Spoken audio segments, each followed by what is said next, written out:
حضرت علی شیر خدا، فجر کا وقت تھا، ہاتھ میں چھڑی پکڑی تھی، 63 سال عمر مبارک تھی، کوفے کی جامع مسجد میں نماز پڑھانے آ رہے ہیں، ہر دروازے پہ دستک دیتے، اٹھو الصلاۃ خیر من النوم۔ رستے میں حضرت علی لوگوں کو جگاتے جگاتے آئے، جب مسجد کوفہ میں پہنچے تو ایک بدبخت خنجر چھپائے کھڑا تھا، اس نے حضرت علی رضی اللہ تعالیٰ عنہ کو خنجر مارا، وہ دوستانہ جو 10 سال کی عمر میں شروع ہوا تھا۔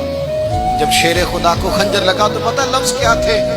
فزت برب الکعبہ، لوگوں رب کعبہ کی قسم میں کامیاب ہو گیا، میری زندگی دین کے کام آ گئی، میں کامیاب ہو گیا۔ حضرت علی کی داڑھی ساری لہو سے بھر گئی۔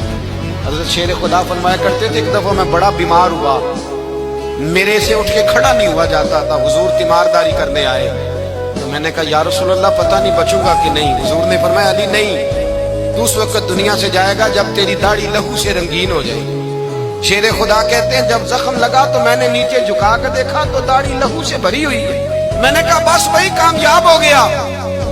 جامع مسجد کوفہ میں مولا علی نے سر سجدے میں رکھا، اور اسلام کی تاریخ کا وہ شخص جس شخص نے اپنی بچپن سے لے کر جوانی، جوانی سے لے کر بڑھاپا، اور جاتے جاتے امام حسن اور حسین کو قریب بلایا اور وصیت کر گئے، بیٹا جینا اسی کا ہے جو دین کے لیے جیے، بیٹا مرنا اسی کا ہے جو دین کے لیے مرے، جس دھج سے کوئی مقتل میں گیا وہ شان سلامت رہتی ہے، یہ جان تو آنی جانی ہے، اس جان کی کوئی بات نہیں۔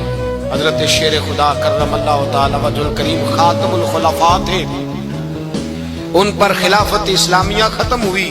حضرت علی رضی اللہ تعالیٰ عنہ جس دن وصال ہوا، آپ کے بیٹے کہتے ہیں اس رات مولا علی نے خزانے کا مال سارا ایک رات والے تقسیم کیا، اور پھر جس جگہ مال خزانہ ہوتا تھا وہاں 2 نفل پڑھ کے کہا اے اللہ میں نے تیرے بندوں کی امانت تیرے بندوں تک پہنچا دی ہے۔ زندگی دین کے نام کر کے وہ شیر رخصت ہوئے۔